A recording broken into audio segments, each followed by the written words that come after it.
UAE-യിൽ അതിശൈത്യവും അസ്ഥിര കാലാവസ്ഥയും തുടരുന്ന ഒരു സാഹചര്യമാണ് ഇപ്പോഴും ഉള്ളത്. റാസൽ ഖൈമ അടക്കമുള്ള പല എമിറേറ്റുകളിലും ഇപ്പോൾ മഴയും പെയ്യുന്നുണ്ട്.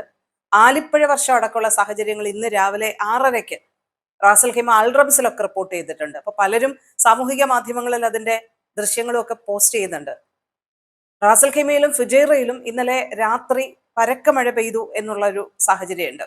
അലൈനിൽ ചെറിയ രീതിയിലുള്ള മഴ പെയ്തിട്ടുണ്ട്. എന്തായാലും ഈ വടക്കൻ മേഖലയിലും കിഴക്കൻ മേഖലയിലും ഒക്കെ അസ്ഥിര കാലാവസ്ഥയുടെ പ്രതിഫലനം നല്ല രീതിയിൽ അനുഭവപ്പെടുന്നുണ്ട് എന്നുള്ളതാണ് ഇപ്പോഴത്തെ റിപ്പോർട്ടുകൾ.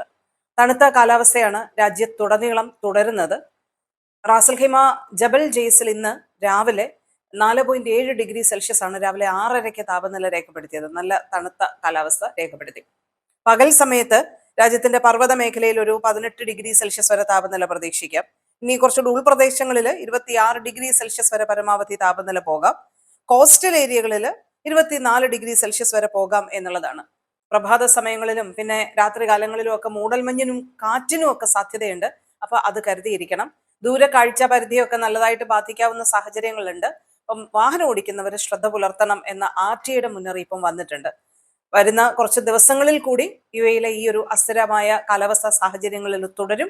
അതിനാവശ്യമായിട്ടുള്ള മുൻകരുതലുകളും ജാഗ്രതകളും ഒക്കെ വേണം എന്നാണ് ദേശീയ കാലാവസ്ഥാ കേന്ദ്രം അടക്കം ഓരോരുത്തരെയും ഓർമ്മപ്പെടുത്തുന്നത്. കഴിഞ്ഞ ദിവസം നമ്മൾ പറഞ്ഞതുപോലെ UAE-യിലെ സ്വർണ്ണവില ഗ്രാമിന് 600 എന്നുള്ള ഒരു ബെഞ്ച് മാർക്ക് പിന്നിട്ടിരിക്കുകയാണ്. ശനിയാഴ്ച 24 ക്യാരറ്റ് ഗ്രാമിന് 601 എന്നുള്ള ഒരു ബെഞ്ച് മാർക്ക് ഭേദിച്ചതോടുകൂടിയാണിത്. 22 ക്യാരറ്റ്, നമ്മൾ ആഭരണങ്ങളൊക്കെ ഉണ്ടാക്കുന്നത് ഈ 22 ക്യാരറ്റിലാണ്. അതിന് 556.5 ദിർഹമാണ് രേഖപ്പെടുത്തിയത്. 21 ക്യാരറ്റിന് 533 ദിർഹവുമാണ് UAE-യിൽ വില രേഖപ്പെടുത്തിയത്.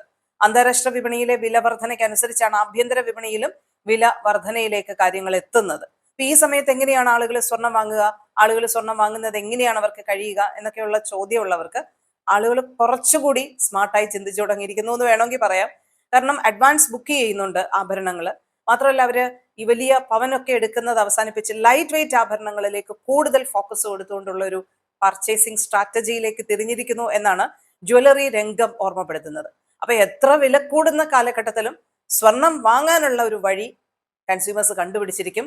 ഇപ്പോൾ ലൈറ്റ് വെയിറ്റ് ആഭരണങ്ങൾക്കാണ് വിപണിയിൽ കൂടുതൽ മൂല്യം എന്നാണ് ജ്വല്ലറി രംഗം പറയുന്നത്. ദുബായ് എമിറേറ്റ്സില് ആളുകളുടെ യാത്രാ സമയം കാര്യമായി കുറയ്ക്കുന്ന ഒരു പാലത്തിന്റെ നിർമ്മിതി ഏതാണ്ട് പകുതിയിലധികം പിന്നിട്ടിരിക്കുകയാണ് RTA.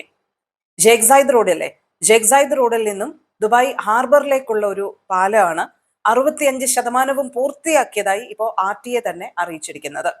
ഷേഖ് സായിദ് റോഡിലെ ഇന്റർചേഞ്ച് 5-ൽ നിന്ന് ആരംഭിച്ച് ദുബായ് ഹാർബർ സ്ട്രീറ്റിലേക്കാണ് ഈ 1.5 കിലോമീറ്റർ നീളമുള്ള ഈ പാലം അവർ നിർമ്മിക്കുന്നത്. പാലത്തിന്റെ ഇരുവശത്തേക്കുമായി 2 ലൈനുകൾ വീതമുണ്ട്. മണിക്കൂറിൽ ഏകദേശം ഒരു 6000 വാഹനങ്ങൾക്ക് കടന്നു പോകാൻ ശേഷിയുള്ളതാണ് ഈ പദ്ധതി എന്ന് പറയുന്നത്. പാലം പൂർത്തിയാകുന്നതോടെ ഈ Al Naseem Street, Al Falak Street, King Salman bin Abdul Aziz Street എന്നിവിടങ്ങളിലെ ഗതാഗത കുരുക്ക് കുറയുകയും യാത്രാ സമയം നമ്മൾ ആദ്യം പറഞ്ഞതുപോലെ 12 മിനിറ്റിൽ നിന്ന് 3 മിനിറ്റ് ആയിട്ട് ചുരുങ്ങുകയും ചെയ്യും എന്നുള്ളതാണ്. പദ്ധതിയുമായി ബന്ധപ്പെട്ട അനുബന്ധ സേവനങ്ങളുടെ നവീകരണം ഇതിനകം 90% പൂർത്തിയാക്കിയിട്ടുണ്ടെന്നും RTA തന്നെ വ്യക്തമാക്കുന്നുണ്ട്. എന്തായാലും ഈ പാലം യാഥാർത്ഥ്യമാകുന്നതോടെ വലിയ രീതിയിൽ നമുക്ക് സമയം ലാഭിക്കാൻ കഴിയും എന്നുള്ളതാണ് കൊണ്ടുവരാൻ പോകുന്ന പ്രധാനപ്പെട്ട മാറ്റം.